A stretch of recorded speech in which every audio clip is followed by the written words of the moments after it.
Hello, my name is Alice Morgan. I'm usually kind of shy and I usually kind of keep my life private despite social media, but it comes to my attention.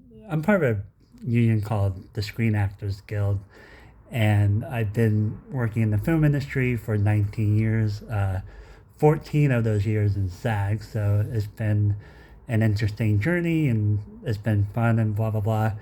But ever since the pandemic, for some reason, maybe it's Trump's fault or just corporate greed has taken over in the US and other parts of the world, I've been having issues with my unions, so with payment issues. And again, my 19 years in the industry, it wasn't until the pandemic where I never had to worry about payment coming on time. I always got like my SAG payments and, like prosthetic pays. Like I'm tall, so I used to do a lot of like creature character stuff and still do a little bit. But what started out, I worked on the show PokerFace, and there was the overnight shoot, and I got like $900, like a good pay, right? And they refused to pay my last paycheck for the day, and I had to go through months of like, what's going on. And the only reason I was able to get the payment from the production was that I threatened this. I just wrote all these emails, like crazy emails threatening to sue, even SAG threatening to sue, and then a SAG with no help in this process. And so finally, like I got the check within a week after 4 months, and SAG was like, "Are you done?" So they were like pissed off that I stood up for myself. Like my own union didn't want to help me out. So that was like 2022, I believe, and then or 2023. But um, last year I had a really cool opportunity to work on season two of Wednesday coming up. And again, I usually keep this stuff private, but part of the reason I want to come out is my experiences and as a warning to other SAG actors, especially if you're not a celebrity. Part of the reason I voted no on the contracts during the strikes of 2023 was that a lot of non-celebrities were kind of being pushed aside or left out, and exactly what happened in 2024. So for season two of Wednesday, I'm a dual citizen, so I'm Irish and American. So even though I grew up in America, I didn't know from my dad's side, like I knew I was Irish, I didn't know I was an actual citizen. So I went there last year and I got to work on season two of Wednesday as a Gorgon parent. And then also, I'm 6'7", so I'm kind of tall and skinny. And I got to be like Lurch's uh, double and like stand-in. So that was a cool experience. But I did not get my SAG race for that. And I hope my fellow members like Jenna Ortega and SAG members like her and Steve Buscemi and Catherine Zia, like I hope they got their SAG payments or SAG rates, which I'm sure they do. So it is weird to be in a union where you have these like multi-millionaire actors and actresses, and then you kind of have people like me who's like 50 grand or less a year. So it's a weird imbalance. And background and other SAG actors, they used to have their own union, but then when SAG AFTRA combined, well, eventually a background union combined with SAG, as I learned from SAG. And so ever since then, I think the union has taken advantage of non-celebrity members. And so, yeah, I try to talk to SAG. I'm mostly frustrated at SAG. I understand it's like corporate greed and a business to business. So, like, it's kind of funny to compare the Star Wars or Netflix. I talked to them about it, and well, first Celtic casting, so that's how I got involved with season two of Wednesday, and I got the audition for a character on the season, so I was grateful for that, and so basically, what was I gonna say? I wanted to experience just. I was kind of after 19 years. I kind of am saying goodbye to the film industry, so I wanted like the experience to work abroad on a film set. So luckily, I was able to do that. But as I started getting more work on the season 2 of Wednesday, I was like, I really should be getting like SAG race. And so I tried to talk to SAG. I talked to Celtic Casting. They're like, no. I tried talking to Netflix and SAG's like, we can't help you. So in terms of compared to Star Wars, Netflix is like the Emperor Palpatine, if I'm saying that right. And they're just like the evil empire in this industry now. They could do whatever they want. They don't hire crews full time, so they actually to prevent paying benefits. So like the crews in Ireland, I think they work like 3 months and then they get rotated. So Netflix is actually screwing a lot of crew members in Ireland and also Korea. I heard from the Squid Games situation, but um, and and same thing. SAG doesn't have any foreign presence. It's crazy. All these SAG celebrities are working in Ireland on movies and shows and game shows, and SAG has no office. Maybe not even London. Like I think they're shooting the new, I guess, Avengers films there, and there's no SAG. I guess office. I could be wrong, but um, so if you're like a non-celebrity and you work overseas, SAG can't do anything. But ironically, they can. If you're a principal actor, they can vouch for you. So why not like a regular SAG member? Like they can't. They couldn't vouch for me. So again, a union's supposed to be one for all for one, and SAG is not. Just a warning out to SAG members that if you're not a celebrity, they're not gonna help you in a payment situation. They can't. So I compare. So when I talk to Netflix, they're like, "Oh, actually, Amazon, MGM, they're like your employers." I'm like, okay. So I reached out to Amazon, MGM, nothing. I reached out to producers for the show, even like the agency for Jenna Ortega. I don't mean to pick on her. She's a cool person, great actress, but as a producer, she is responsible for like fair treatment and payment of actors on the show. And also, she probably doesn't know about this because she has a team of people that like guard her as they should, but they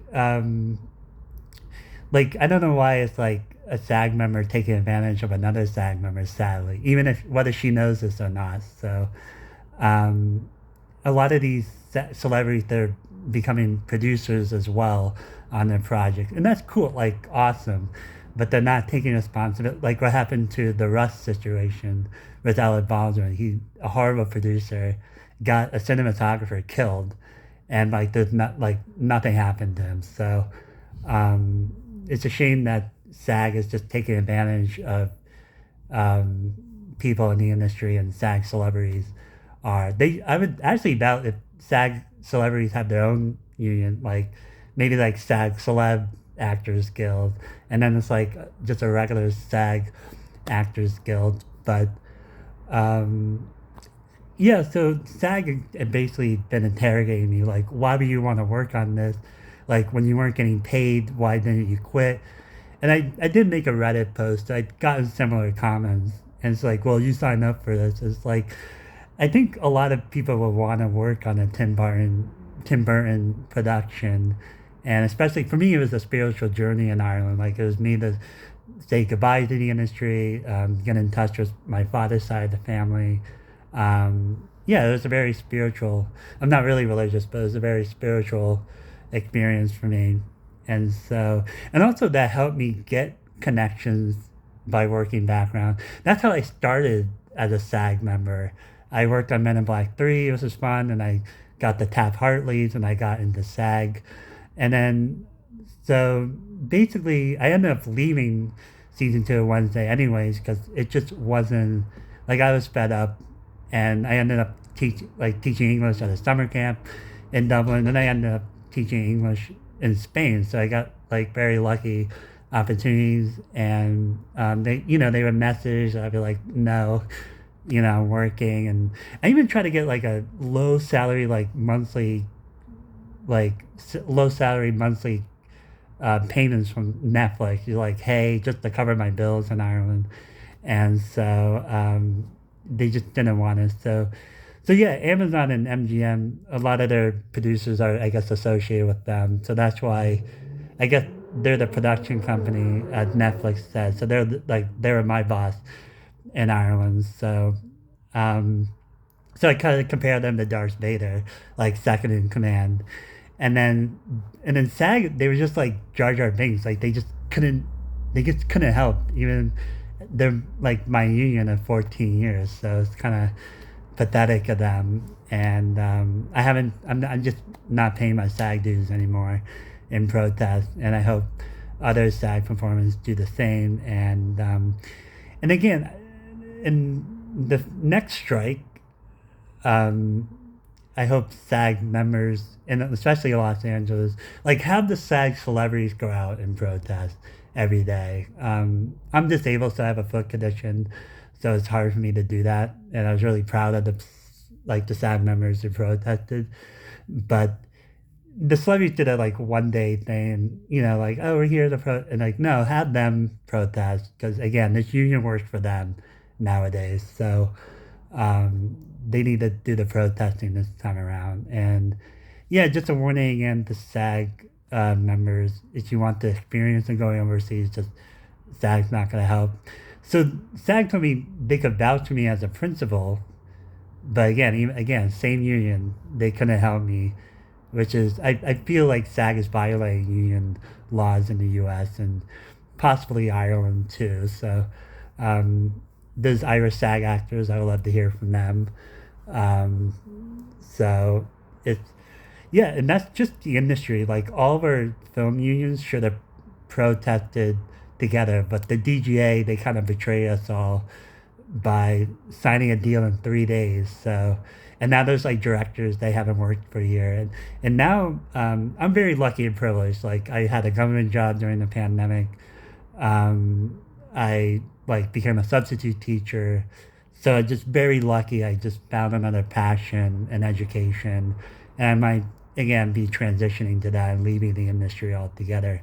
And so the future, I just see this dystopian future um, in the film industry, and it's really just you just got to make your own stuff, be an independent filmmaker. Like the Terrifier crews, I'm really proud of them for standing up to the studios and say, hey, we're not interested. The studios want to like control the Terrifier movies and help them, but the Terrifier team was like, no, thank you. So, and they made like $80 million, I think, off the third movie last year. So awesome, heads up to them. So, and my heart goes out to LA. I only been there for 7 years, but again, there's people that train their whole lives in the film industry and they're out of work. And again, I'm just very lucky and privileged that I'm at a point where I just don't need the film industry. Like, I had the childhood trauma, and it was like the film industry was like everything. It was like a dream, but luckily I'm 38 now, so I'm too old for Hollywood. Dad joke. But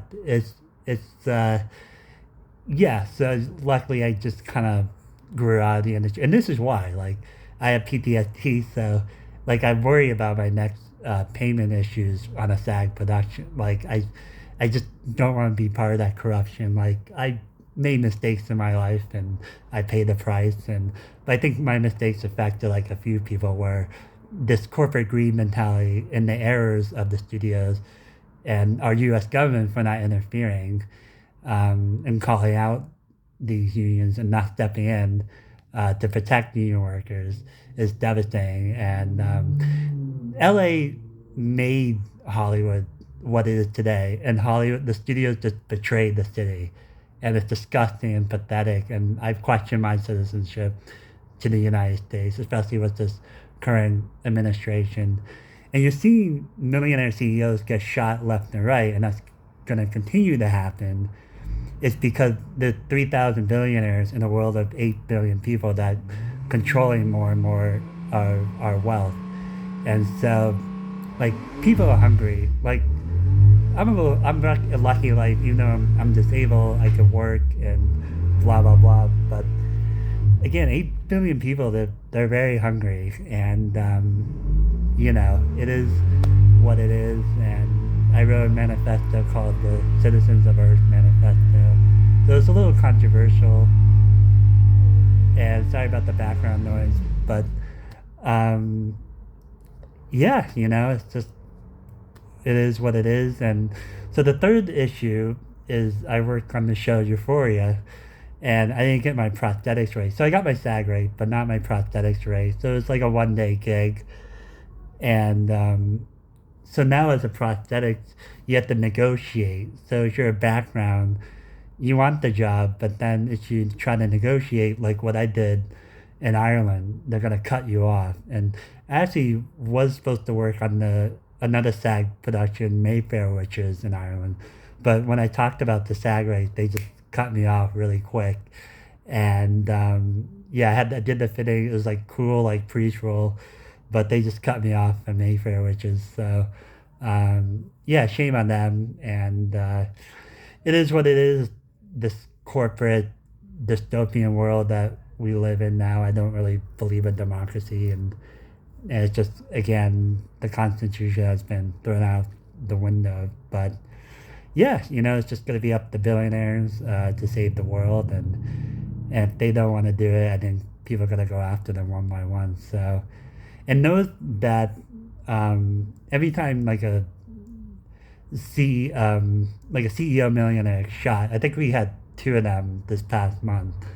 Um, like there's no like thoughts and prayers. Maybe the corporation should be like thoughts and prayers, public relations release, but they really should be like, hey, this is really tragic. How do we get to the bottom of this? And now, like billionaires don't care, especially white male billionaires who are ruining the U.S. and other countries.